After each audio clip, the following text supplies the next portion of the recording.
યુનિવર્સિટીના પૂર્વ સેનેટ સભ્ય દીપક શાહને લાઇફ ટાઇમ એચિવમેન્ટ એવોર્ડ એનાયત કરાયો। આજે ફેડરેશન ઓફ એકેડેમિક એસોસિએશન ગુજરાતના મહામંત્રી વિશાલભાઈ પંડ્યાની વિશેષ ઉપસ્થિતિમાં બરોડા એકેડેમિક એસોસિએશનનો 28મો વાર્ષિકોત્સવનો કાર્યક્રમ ભવ્યાતિભવ્ય રીતે યોજાયો હતો।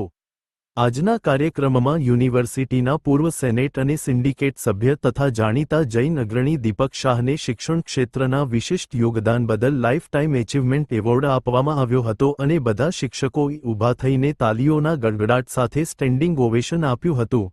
લાઇફ ટાઇમ એચિવમેન્ટ એવોર્ડ સ્વીકારતા દીપક શાહે જણાવ્યું હતું કે હું કાટાઈને મરવા કરતાં કંઈક સારું કામ કરી મરવાનું પસંદ કરીશ અને મને આજે આ લાઇફ ટાઇમ એચિવમેન્ટ એવોર્ડ આપ્યો છે ત્યારે હું જીવનના અંતિમ શ્વાસ સુધી શિક્ષક તરીકે કામ કરતો રહીશ એમ જણાવ્યું હતું। આ ઉપરાંત હસમુખભાઈ શાહ, સંતોષ માણિક અને હસમુખભાઈ ખરાદીને પણ લાઇફ ટાઇમ એચિવમેન્ટ એવોર્ડ આપવામાં આવ્યો હતો।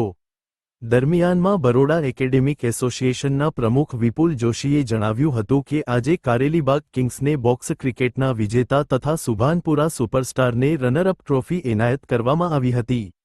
વધુમાં એસોસિએશનના મહામંત્રી બલરામ ભટ્ટે જણાવ્યું હતું કે વડોદરાનું નામ ભારતભરમાં રોશન કરનાર વિરાજસિંહ સુનિલસિંહ રાઉલજીને તાજેતરમાં ગોવા ખાતે રાષ્ટ્રીય સ્તરે બોડી બિલ્ડિંગમાં ગોલ્ડ મેડલ જીતવા બદલ વિશિષ્ટ બહુમાન કર્યું હતું। આખા કાર્યક્રમનું સફળ સંચાલન સંદીપ પાઠકે બધાને શારીરિક રીતે ફિટ રહેવા માટે રોજ 5000 પગલાં ચાલવાની પ્રતિજ્ઞા લેવડાવી હતી એમ દિલીપ ગોહિલે જણાવ્યું હતું।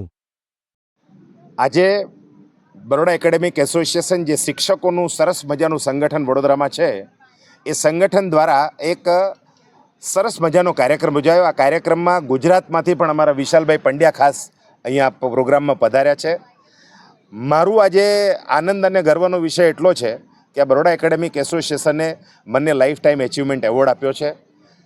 કોઈપણ શિક્ષકના જીવનમાં આ પ્રકારનો એવોર્ડ એ ખૂબ મોટો એવોર્ડ કહેવાય। મને ગર્વ અને આનંદ એટલા માટે છે કે હું નાનપણથી જ શિક્ષણ કાર્ય સાથે જોડાયેલું છે।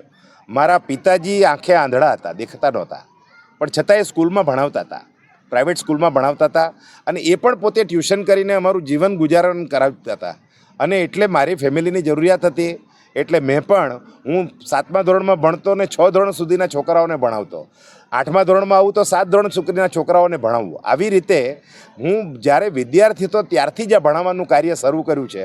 આજે હું સિનિયર સિટીઝનની લાઇનમાં આવી ગયો છું, છતાં પણ મારું શિક્ષણ કાર્ય ચાલુ છે। આજે વડોદરાની મહારાજા સયાજીરાવ યુનિવર્સિટીમાં પણ હું ભણાવું છું, સરદાર પટેલ યુનિવર્સિટીમાં પણ ભણાવું છું અને ઘણા બધા ટ્રેનિંગ પ્રોગ્રામ વગેરે હું કરી રહ્યો છું।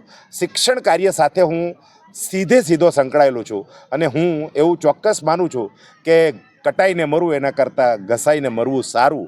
અને મને આજે જે આ લાઈફ ટાઈમ એચિવમેન્ટ એવોર્ડ આપ્યો છે બરોડા એકેડેમિક એસોસિએશન, એના તમામ સભાસદો, એના તમામ હોદ્દેદારો, ખાસ કરીને અમારા પ્રમુખ વિપુલભાઈ, અમારા બલરામભાઈ ને બાકી બધા જ જે આખી ટીમ છે એ લોકોએ મારું ચયન કર્યું 4 શિક્ષકોનું અને જે એવોર્ડ આપ્યો છે એમના માટે હું ખૂબ આભારની લાગણી વ્યક્ત કરું છું।